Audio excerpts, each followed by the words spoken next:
हरे कृष्णा, राधे राधे। कैसे हो आप सब लोग? आशा करती हूँ मेरे सारे फ्रेंड्स बहुत अच्छे हैं। तो चैत्र नवरात्रि आने वाली है, 19 मार्च 2026 से स्टार्ट होगा। बहुत ही शुभ दिन है, बहुत ही अच्छा है। तो आज के जो वीडियो है ये बिल्कुल सीधा सिंपल तरीके से अपने घर के मंदिर में ही आप पूजा कैसे करेंगे उसी के ऊपर आधारित है। तो देखिए, जो नवरात्रि की पूजा होता है ना, इसमें बहुत बड़ा तरीके से किया जाता है। इसमें कलश स्थापना वगैरह बहुत कुछ होता है। लेकिन अगर इतना कुछ नहीं कर पाते हैं, बिल्कुल सिंपल तरीके से करना है ना, तो वो पूजा मैं आज आप लोगों के साथ शेयर कर रही हूँ।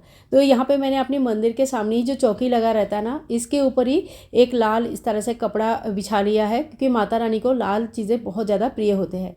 अब आपके मंदिर में जो भी फोटो है, मूर्ति है, उन्हें ही आप स्थापित करें, ठीक है।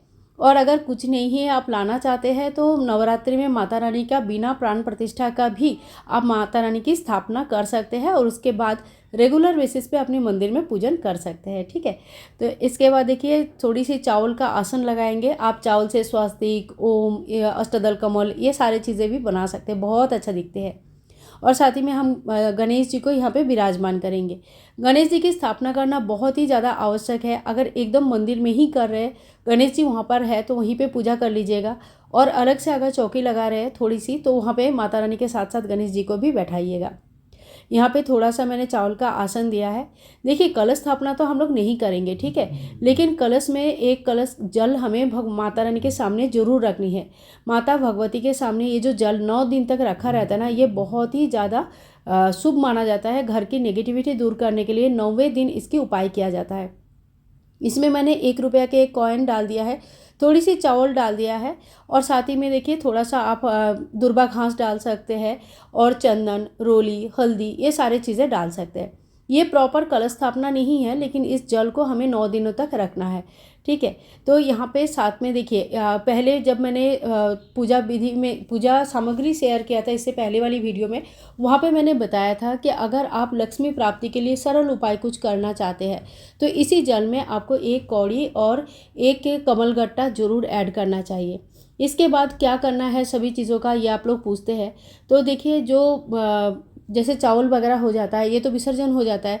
जो कौड़ी है, कमलगट्टा है, इसको सुखाकर आप दोबारा, जो सुपारी है, ये सारी चीज़ें सुखाकर आप दोबारा कलश स्थापना में यूज़ कर सकते हैं, या आप इनका विसर्जन भी कर सकते हैं।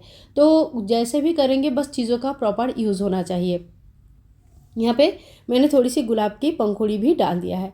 इसके बाद हम दिया प्रज्वलित कर लेंगे। अगर अखंड दिया का ध्यान नहीं रख पाएंगे तो अखंड दिया प्रज्वलित मत कीजिएगा। यहाँ पे आप नॉर्मल दिया प्रज्वलित कीजिएगा 2-3 घंटे तक। अगर सवेरे 2-3 घंटे, शाम को भी जल गया तो बहुत अच्छा है, कोई दिक्कत नहीं है। अखंड दिया जैसे ही हम लोग प्रज्वलित करते हैं तो इनका ख्याल रखना पड़ता है 9 दिनों तक।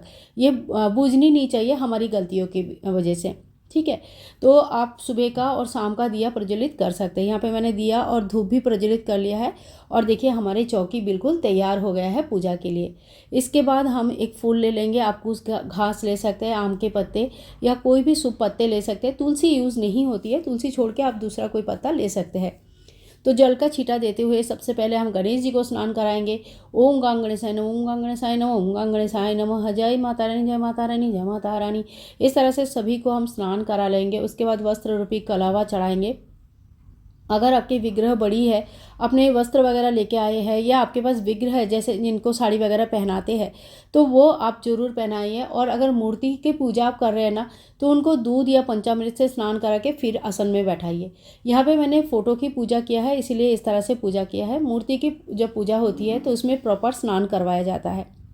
तो इसके बाद माता रानी को हम चुनरी उड़ा देंगे। एक चुनरी तो माता रानी को पूरे नवरात्रि में एक दिन जरूर उड़ाना चाहिए। तो काफ़ी पहले आप लोगों को वीडियो मिल रहा है, तो एक चुनरी आप जरूर लेके आइए जो माता रानी को आप उड़ाएंगे। इसके बाद सभी को हम टीका कर देंगे, दिया का भी पूजन कर लेंगे।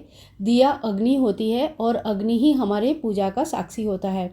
तो कोई भी चीज़ का ना साक्षी होना चाहिए। आपने पूजा किया, संकल्प लिया, माता रानी को 9 दिनों के लिए घर पर बुलाया, घर में माता रानी के लिए भोग तैयार किया, तो इसकी साक्षी कौन है? ये दिया ही है। और आगे भी जब आप व्रत पढ़ेंगे, कोई कथा पढ़ेंगे, कोई चालीसा पढ़ेंगे, कुछ भी पढ़ेंगे ना, तो दिया प्रज्वलित उस समय होना चाहिए, क्योंकि आप जो कथा पढ़ रहे हैं ना, इसका साक्षी भी दिया ही होते हैं, ठीक है। तो इन चीज़ों को समझते हुए अगर हम लोग काम करें ना तो बहुत ही आसान हो जाता है पूजा। और आज के वीडियो में जो पूजा विधि मैं आप लोगों के साथ शेयर कर रही हूँ, ये तो बहुत ही सरल और आसान पूजा विधि है जिसमें आपको पूर्ण फल की प्राप्ति होती है। जितना संभव है उतना भव्य तरीके से करिए, लेकिन अगर ऑफिस गोइंग है, छोटे बच्चे हैं, नहीं कर पा रहे तो आप सिंपल तरीके से पूजा कर सकते हैं, कोई दिक्कत नहीं है। और कलश के कंठ में भी मैंने एक कलावा बांध दिया है, क्योंकि कलश को खाली नहीं रखा जाता है। सभी को टीका कर दिया है। भगवान गणेश जी को दुर्वा घास, लाल फूल चढ़ता है, गुड़हल की फूल, गुलाब के फूल चढ़ा सकते हैं। माता रानी को भी लाल कलर बहुत ज़्यादा प्रिय है। लाल फूल, गुड़हल के फूल, गुलाब के फूल, कमल के फूल माता रानी को चढ़ा सकते हैं। इसके अलावा देखिए, गेंदे के फूल तो सभी देवी देवता को चढ़ता है। और हाँ, एक बात का ध्यान रखिएगा, फोटो में अगर 9 देवी बना हुआ है तो उसके साथ शिवलिंग भी बना हुआ रहता है। तो जब हम टीका करेंगे ना तो शिव जी को भस्म और चंदन का ही टीका करेंगे, रोली का या हल्दी का टीका नहीं करेंगे, ठीक है। इसके साथ ही माता रानी को हमें भोग लगाना है। हर एक दिन अपना अपना एक भोग होता है, उस हिसाब से बना सकते हैं। कोई फल का भोग लगा सकते हैं, मिठाई की भोग लगा सकते हैं।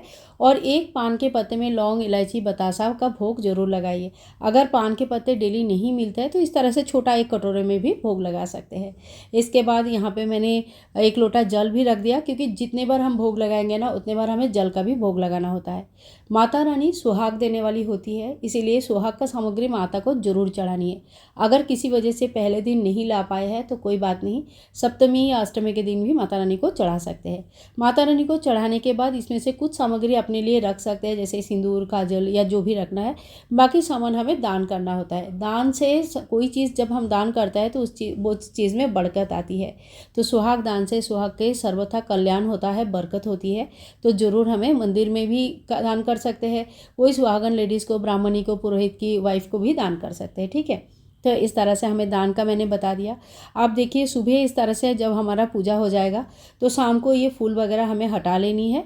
और शाम को, क्योंकि बासी फूल नहीं रखते हैं, और शाम को दोबारा धूप दीप और साथ ही में हमें एक बार आरती कर लेना है। पाठ भी आप शाम को कर सकते हैं।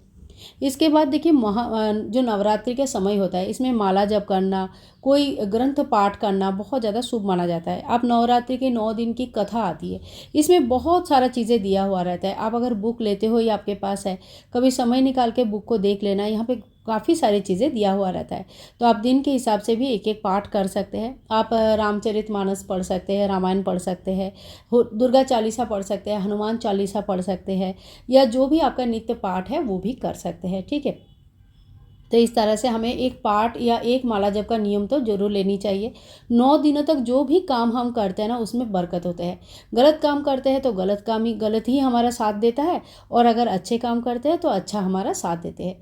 तो अगर घर में कुछ डर लग रहा है, बीमारी है, परेशानी है, कुछ मतलब जैसे ऋण वगैरह हो जाता है ना, कर्ज हो जाता है, तो उसके लिए भी माता रानी से आरजी करें, क्योंकि ये जो 9 दिन का टाइम है ना, ये बहुत ही पावरफुल टाइम होता है। थोड़ा सा हमें दक्षिणा चढ़ाना है। आप डेली बेसिस पे थोड़ा थोड़ा दक्षिणा चढ़ा सकते हैं, या पहले दिन या सप्तमी अष्टमी के दिन भी दक्षिणा चढ़ा सकते हैं। ये जो दक्षिणा है ये भी दान सामग्री में ही चला जाता है, इसे भी दान किया जाता है। इसके बाद हम कर लेंगे आरती। अगर आप डेली हवन कर पाते हैं तो सरल विधि से डेली हवन कैसे करते हैं इसकी वीडियो जल्दी अपलोड करूँगी, देख लेना। और अगर नहीं कर सकते हैं तो लौंग कपूर की आरती जरूर करनी है। सबसे पहले गणेश जी को आरती दिखाएंगे, फिर माता रानी को आरती दिखाएंगे, पूरे घर में थोड़ा सा घुमा लेंगे। और अगर कपूर आपका बुझने वाला हो रहा है तो एक आध कपूर और ऐड कर सकते हैं, ठीक है। तो इस तरह से हमें आरती जरूर करनी है, इससे घर की नेगेटिविटी काफ़ी कम हो जाता है। होने के बाद, आरती होने के बाद हाथ में थोड़ी सी जल लेके 3 बार ऐसे घुमा के आचमन कर लेंगे, और इस तरह से हमारे पूजा संपूर्ण हो जाता है। सुबह का पूजा इस तरह से कंप्लीट हो जाती है। इसके बाद हाथ जोड़ करके पूजा में रही कमियों के लिए समय याचना करेंगे। और हमारी जो पूजा हो जाता है ना, ये सुबह सुबह अगर कर लेते हैं तो बहुत अच्छा है, क्योंकि ऐसे ही बिना पूजा का पड़े रहेंगे फिर पूरा घर का काम शुरू हो जाता है। फिर उसमें थोड़ा सा नवरात्रि की पूजा करके ना उतना अच्छा नहीं लगेगा। जबकि सुबह सुबह जब पूजा हो जाता है, घर साफ सफाई हो जाता है, आरती धूप दीप हो जाता है, हवन हो जाता है, तो घर में सही में बहुत ज़्यादा पॉजिटिविटी रहते हैं। सो फ्रेंड्स, इसी तरह से बहुत ही सरल सिंपल तरीके से हम घर पे पूजन कर सकते हैं माता रानी की। पूजा के पहले दिन ही हमें संकल्प लेना होता है हाथ में फूल लेके कि हे माता रानी, आज से लेकर 9 दिनों तक मैं आपका पूजा करूंगी, आप हमारे साथ निभाइए ताकि हम निर्विघ्न तरीके से आपका पूजा कंप्लीट कर पाऊँ। और जो भी आपकी मनोकामना है वो भी आप माता रानी के पास जरूर बोलिए। सो फ्रेंड्स, आज के लिए इतना ही, मिलूंगी नेक्स्ट वीडियो में। तब तक के लिए हरे कृष्णा, राधे राधे, जय माता दी। और अगर वीडियो पसंद आई है तो please like share and comment, channel को जरूर सब्सक्राइब करके रखना। बाय बाय दोस्तों, टेक केयर।